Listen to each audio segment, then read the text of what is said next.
Ertaga ob-havo qanday bo'lishi ma'lum bo'ldi.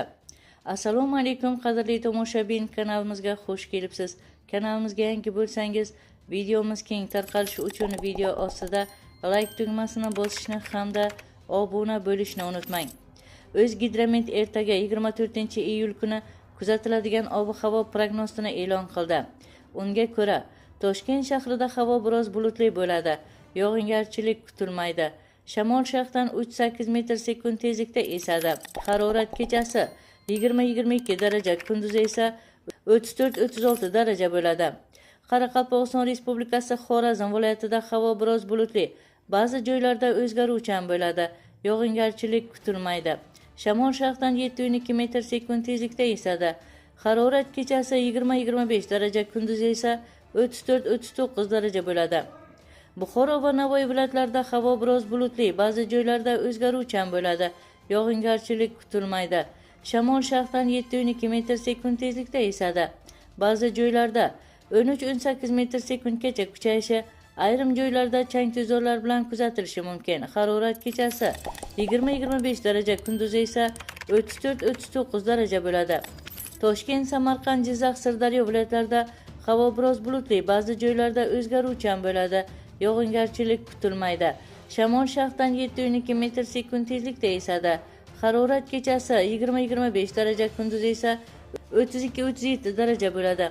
Qashqadaryo va Surxondaryo viloyatlarida havo biroz bulutli, ba'zi joylarda o'zgaruvchan bo'ladi. Yog'ingarchilik kutilmaydi.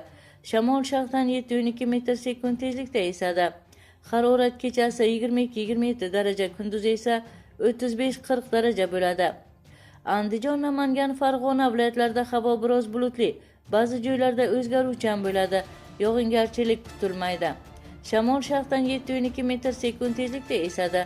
Harorat kechasi 20-25 daraja, kunduz esa 32-37 daraja bo'ladi. Respublikaning tog'li hududlarida havo biroz bulutli, ba'zi joylarda o'zgaruvchan bo'ladi. Ayrim joylarda qisqa muddatli yomg'ir yog'ishi, momaqaldiroq bo'lishi mumkin. Toshkent, Andijon, Namangan, Farg'ona viloyatlarining tog'oldi va tog'li hududlarida sel, suv toshqin hodisalari yuzaga kelishi mumkin. Shamol sharqdan 7-12 metr sekund tezlikda esadi. Ba'zi joylarda 13-18 metr sekundgacha kuchayishi, ayrim joylarda chang to'zonlar bilan kuzatilishi mumkin. Harorat kechasi 12-17 daraja, kunduz esa 20-25 daraja bo'ladi.